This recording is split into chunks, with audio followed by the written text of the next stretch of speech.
বলছি অনেকক্ষণ থেকে দেখলাম চণ্ডীতলাতেও ঠাকুর দেখলেন, ডানকুনির অনেকগুলো দোকানে দেখলেন, তো এখান থেকেই নিলেন? এইটা অসাধারণ। এই ভদ্রলোকের কাছে যে দাম পেলাম, এর থেকে হাফ ঠাকুর সেম দাম চলছে বাইরে। আচ্ছা, এখানে যথেষ্ট বড় ঠাকুর পেয়েছি এবং যথেষ্ট রিজনেবল, মাত্র 200 টাকা নিলে এত বড় ঠাকুর। একটা মাটির শিল্পীর কাজ আছে, মাটি আছে, এত ড্রেস আছে, তারপর ওনার প্রফিট আছে, সব কিছু মিলিয়ে যেটা হয় এই ঠাকুরটা আমি অনেক চিপে এবং অনেক সস্তায় পেয়েছি। এমনি অন্যান্য জায়গায় এটা 400-র কাছাকাছি দাম ছিল। না, এটা ওখানে গেছিলাম চণ্ডীতলা, 350, 300 এরকম চাইছে, 290 পর্যন্ত একজন বলেছিল। আমি এটা 200 টাকা দিই।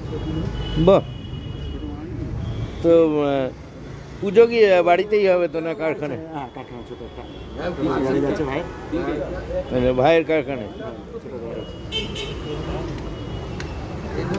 ভালো করে পুজো কাটান। আপনার নাম? আমি অঞ্জন কুমার দাস। কেমন বিক্রি হচ্ছে ফুল মালা? অন্য বছরের তুলনায় এবছর কম। কেন, সেটা কি বৃষ্টির জন্য? বৃষ্টির জন্য একসঙ্গে 3-4টে অকেশন একসঙ্গে ঢুকে যাওয়ার কারণে বা বৃষ্টির জন্য ফুলের দাম অত্যাধিক হাই।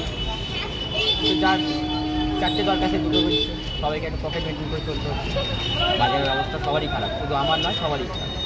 আচ্ছা, তো কি মনে হচ্ছে কাল সকাল অবধি তো সময় আছে? আশা তো আছে, আমরা তো আশাবাদী, সবসময় আশার ওপরই ভরসা করে চলি। এবার দেখা যাক কী হয়, রাত্রিটা তো কাটতে হবে, পকেটে দেখা যাক কী হয়। সন্ধ্যা থেকে মোটামুটি মোটামুটি চলেছে, তবে অন্য বছরের তুলনায় অনেক কম, এর তুলনায় অনেক কম। মানে মানুষ কি অল্পের ওপর?